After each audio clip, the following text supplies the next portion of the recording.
AI எனப்படும் செயற்கை நுண்ணறிவு ஒரு தொழில்நுட்பமாக மட்டுமல்லாமல் நம் அன்றாட வாழ்வின் ஓர் அங்கமாகிவிட்டது. வீட்டுப் பாடங்களை செய்வது தொடங்கி பணியிட வேலைகளை செய்வதற்கும் கலைப்படைப்புகளை உருவாக்குவதற்கும் சில நேரங்களில் மருத்துவ மனநல ஆலோசனைகளுக்கும் கூட ஏஐ பெரும் பங்காற்றி வருகிறது. அதிவேகமாக ஆதிக்கம் செலுத்தும் இந்த ஏஐ மனிதர்களின் சாதகமான நண்பனா அல்லது அதீத சவால் தரும் போட்டியாளரா? அது குறித்து பேசுகிறது இன்றைய சமூக அரங்கம். மனிதர்களின் பல வேலைகளை நொடிகளில் முடிக்க உதவி வரும் ஏஐ காலப்போக்கில் அவர்களின் வாழ்வாதாரத்தின் அடிப்படையாக விளங்கும் வேலைகளையே அபகரித்து விடுமோ என்ற அச்சம் நிலவுவதும் மறுப்பதற்கில்லை. ஏஐ ஒருவரின் வேலையை எவ்வாறு பாதிக்கிறது என்பது குறித்தும் இத்தொழில்நுட்பம் மனித நிபுணத்துவத்தையும் சிந்திக்கும் ஆற்றலையும் மாற்றிவிடுமா என்பது குறித்தும் 3 வெவ்வேறு துறை சார்ந்த நபர்களிடம் பர்னாமா செய்திகள் கேட்டறிந்தது. ஃப்யூச்சரில் அவங்க ஹியூமனை ரீப்ளேஸ் பண்ணிட்டு ஏஐ விற்கிறதுக்கு நிறைய சான்சஸ் இருக்குது. ஐடி பேஸில் பார்த்தா சாஃப்ட்வேர் ஹார்ட்வேர் எல்லாமே நாங்கள் செஞ்சு தான் ஆகணும். ஆனால் ஏஐ வந்து ஹார்ட்வேர் செய்ய முடியாது. சாஃப்ட்வேருக்கு மேபி அவங்க ரீப்ளேஸ்மெண்ட் தேடலாம், பட் ஹார்ட்வேருக்கு நோ பாசிபிள்.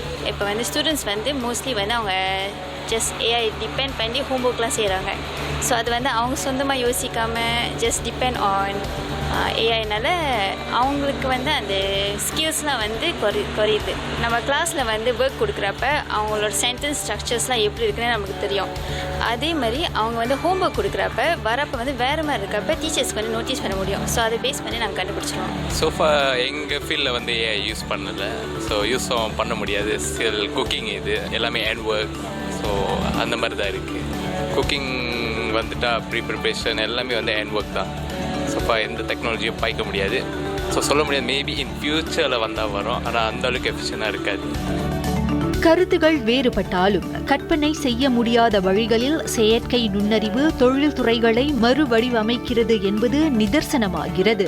உற்பத்தி திறனை அதிகரிக்கவும் சிக்கலான பணிகளை எளிதாக்கும் திறன் கொண்ட சக்தி வாய்ந்த ஓர் ஊடகமாகவும் ஏஐ திகழ்வதாக சிலர் கருதும் வேளையில் மனிதனின் படைப்பாற்றல், உணர்வு மற்றும் அறநெறி போன்றவற்றை தொழில்நுட்பத்தால் ஒருபோதும் பிரதிபலிக்க முடியாது என்று மற்றொரு தரப்பினர் நம்புகின்றனர். எனவே இது குறித்து செயற்கை நுண்ணறிவு துறையில் நிபுணத்துவம் பெற்ற கல்வியாளரான கிடாஹ் வட மலேசிய பல்கலைக்கழகம் UUM-இன் மூத்த விரிவுரையாளர் தொழில்நுட்ப வல்லுநர் முனைவர் மதிவண்ணன் ஜெகநாதனிடம் விளக்கம் பெறப்பட்டது. ஏஐன்றது வந்து சரியாகவும் நியாயமாகவும் ஒரு முடிவை எடுக்காது. அதுக்கு அந்த அளவுக்கு இன்னும் ஆற்றல் வந்து தரப்படலை. அப்போ வந்து ஏஐல வந்து நிறைய பயஸ் அதாவது வந்து பாகுபாடாக நடக்கக்கூடிய வாய்ப்புகள் அதிகமாகவும் இருக்கு. இன்று வந்து பார்த்தீங்கன்னா மக்கள் வந்து பெயர், அவங்களோட முகம், குரல், இருப்பிடம், நிதி தகவல் எல்லாமே வந்து தரவு மூலமா நம்ம வந்து அதை எடுத்துக்கலாம் பல தளங்கள்லேருந்து. ஸோ இந்த ஏஐ வந்து அதை வந்து முறைகேடாக பயன்படுத்துறதுக்கு வாய்ப்புகள் இருக்கு. அதுவும் மனிதர்கள் முறைகேடாக பயன்படுத்தினாதான் அந்த ஏஐயும் முறைகேடாக நடந்துக்கும். முறைகேட்டை தவிர்த்து ஏமாற்றப்படுவதிலிருந்து எவ்வாறு எச்சரிக்கையாக இருக்க வேண்டும் என்பது தொடர்பிலும் அவர் விவரித்தார். நம்ம கிட்ட இருந்து பணத்தை பறிக்கிறதுக்கான வழிமுறைகளை அவங்க ஆழ்ந்து சிந்திச்சு அந்த ஏஐ மூலமாவே நம்ம செய்யறாங்க. ஒரு தொழில்நுட்பமே இன்னொரு தொழில்நுட்பம் வந்து பொய்யா இல்லையா சொல்றதுக்கான வாய்ப்புகள் அதிகமா இருக்கு. இப்ப நீங்க வந்து அந்த தகவலை போட்டு அந்த தகவல் வந்து உண்மையா இல்லையான்னு செக் பண்ணலாம். பாதகத்திற்கு மட்டுமே ஏஐ பங்காற்றவில்லை என்றும் அதனால் சாதகங்களும் அதிகம் இருப்பதையும் முனைவர் மதிவண்ணன் சுட்டிக்காட்டினார். ஏஐ வந்து மனிதனோட வேலையை வந்து மாற்றிவிடுன்றது உண்மைதான். ஆனா வந்து எல்லா வேலைகளையும் அது உங்ககிட்ட இருந்து பறிச்சிடாது. ஏன்னா ஏஐ வந்து ஒரு மனிதனோட சிந்தனைக்கு அப்பாற்பட்டு வேலை செய்யணும்னு சொல்றாங்க. ஆனா மனித சிந்தனைக்குள்ளதான் அது இருக்கும். ஏன்னா அதுக்கிட்ட வந்து படைப்பாற்றல், உணர்ச்சி, தீர்மானம், தலைமைத்துவம் இந்த மாதிரி விஷயங்கள்லாம் அதுக்கிட்ட இருக்க வாய்ப்பு இல்லை. ஸோ அதனால மனிதர்களோட தேவைகள் இந்த மாதிரி வேலைகளுக்கு இன்னும் கண்டிப்பா தேவைப்படும். எதிர்காலத்தில் ஏஐ உருவாக்கும் வேலை வாய்ப்புகள் குறித்தும் இன்றைய இளைஞர்கள் கவனம் செலுத்த வேண்டிய துறைகள் குறித்தும் மதிவண்ணன் இவ்வாறு விளக்கினார்.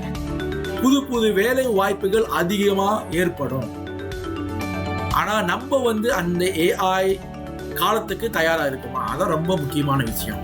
ஏஐ லிட்ரஸி, டேட்டா அண்டர்ஸ்டாண்டிங் சொல்லுவாங்க, டிஜிட்டல் ஸ்கில், இதெல்லாம் வந்து ஒரு முக்கியமான விஷயமா நம்ம வந்து எடுத்துக்கிட்டு அதை படிக்கவும் பயிலவும் செய்யணும். அது ரொம்ப முக்கியமான விஷயம்.